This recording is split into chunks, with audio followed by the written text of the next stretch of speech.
Assalamualaikum warahmatullahi wabarakatuh. Salam sejahtera bagi kita semua. Yang terhormat kepada Ibu dosen pengampu mata kuliah Praktikum Manajemen Sumber Daya Manusia. Perkenalkan, kami dari kelompok 8 akan mempresentasikan hasil diskusi kelompok kami, yaitu tentang perencanaan kompensasi yang beranggotakan saya sendiri, Fatimah Zahara BP 200-225 sebagai moderator. Yang kedua, Miftahul Jana BP 200-226. Yang ketiga, Habil Ilahi BP 200-227.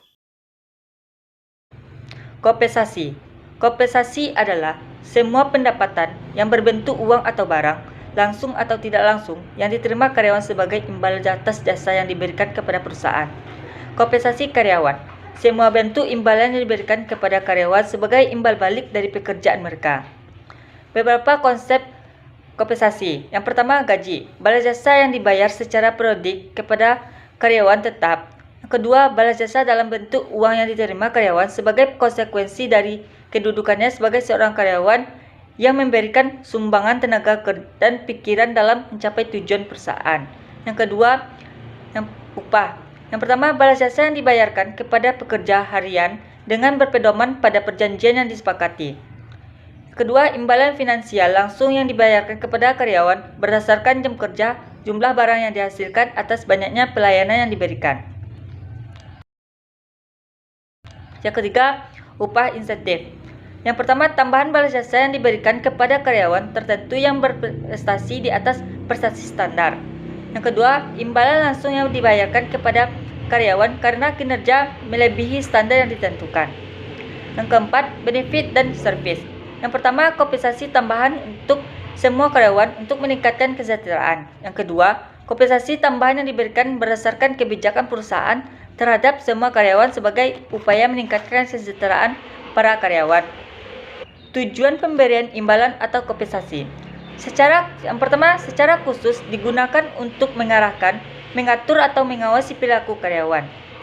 Kedua, hasil yang diharapkan adalah karyawan yang tertarik untuk bekerja dan termotivasi untuk melakukan pekerjaan sebaik-baiknya bagi organisasi. Ketiga, menjalin ikatan kerjasama formal antara perusahaan dan karyawan. Keempat, karyawan dapat memenuhi kebutuhan dan memperoleh kepuasan kinerja. Yang kelima, mendukung keefektifan pengadaan karyawan. Yang keenam, untuk memotivasi karyawan. Yang ketujuh, menjamin stabilitas karyawan. Dan yang kedelapan, meningkatkan kedisiplinan. Dan yang terakhir, menghindari pengaruh serikat buruh. Azas kompensasi. Yang pertama, azas adil. Besarnya kompensasi yang dibayar kepada setiap karyawan harus sesuai dengan prestasi kerja, jenis pekerjaan, risiko pekerjaan, tanggung jawab jabatan, dan memenuhi internal konsistensi. Yang kedua, azas layak dan wajar. Besarnya kompensasi yang diterima karyawan dapat memenuhi kebutuhan pada tingkat normatif yang ideal berdasarkan batas upah minimal pemerintah dan eksternal konsistensi yang berlaku. Imbalan ekstrinsik dan intrinsik. Yang pertama, imbalan intrinsik. Imbalan di luar pekerjaan seperti upah, promosi, dan tunjangan. Yang kedua, imbalan intrinsik.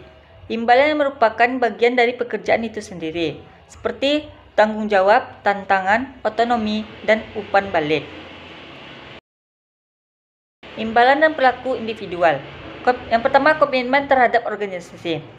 Kepuasan terhadap imbalan merupakan fungsi dari seberapa besar yang diterima dan sebesar yang seharusnya diterima.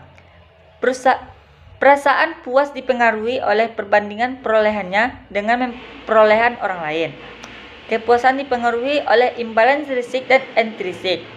Tingkat keinginan individu terhadap jenis imbalan beragam.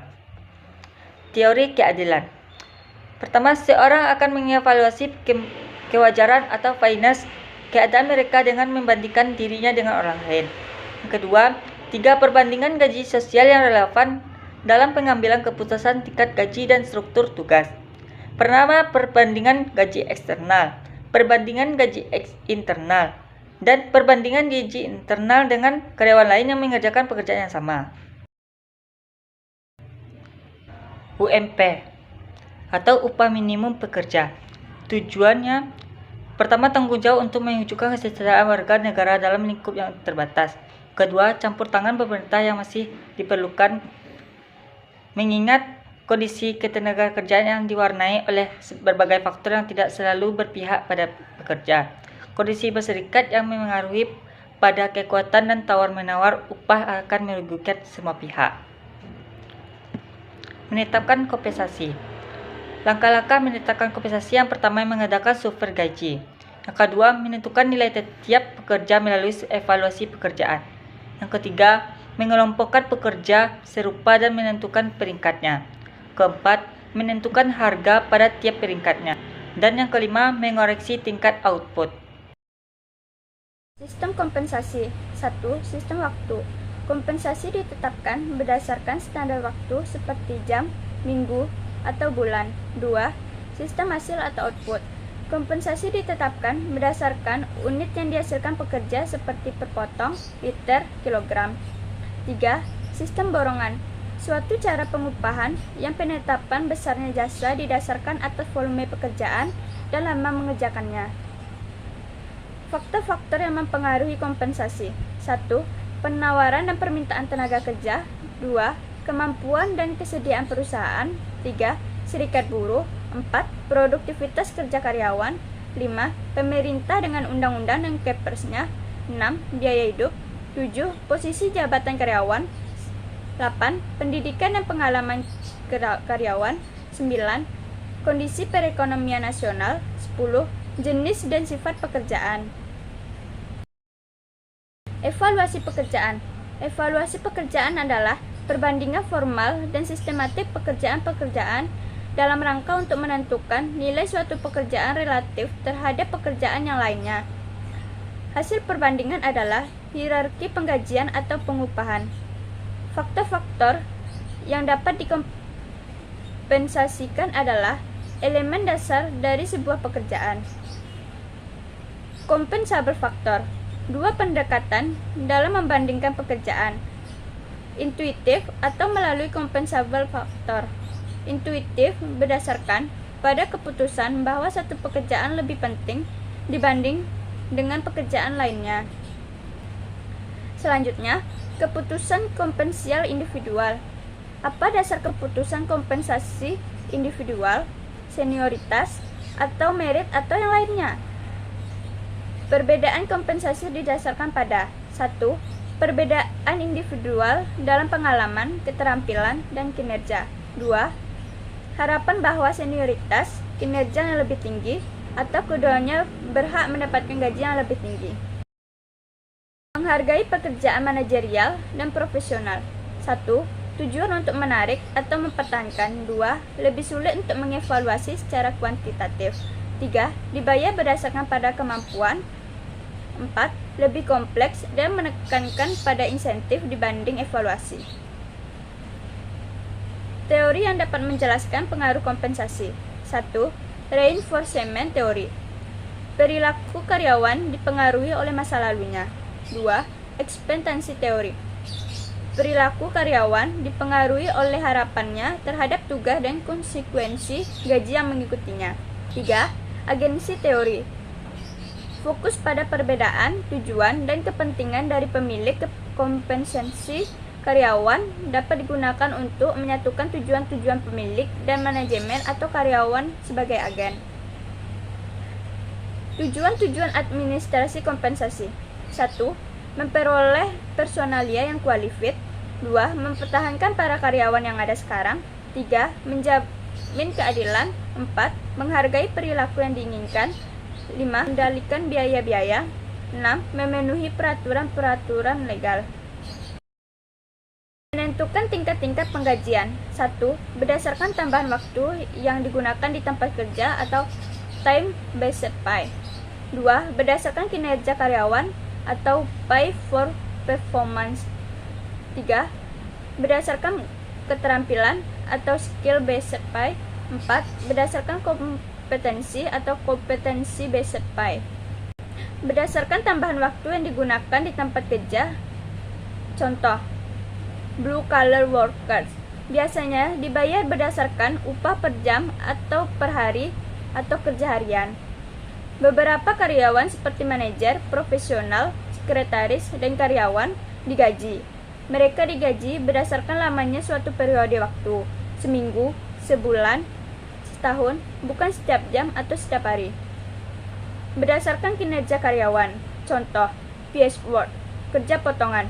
Kompensasi dihubungkan langsung dengan jumlah produksi atau jumlah potongan yang dihasilkan pekerja atau biasa disebut rencana pembayaran insentif. Misalnya, upah per jam seorang karyawan dibagi jumlah unit standar yang diharapkan dapat diselesaikan dalam 1 jam.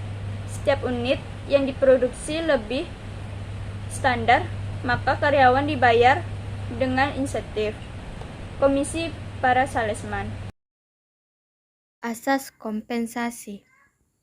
Menurut Casio 1995, supaya efektif kompensasi seharusnya dapat 1. Memenuhi kebutuhan dasar, 2. Mempertimbangkan adanya keadilan eksternal, 3. Mempertimbangkan adanya keadilan internal, 4. Pemberian disesuaikan dengan kebutuhan individu.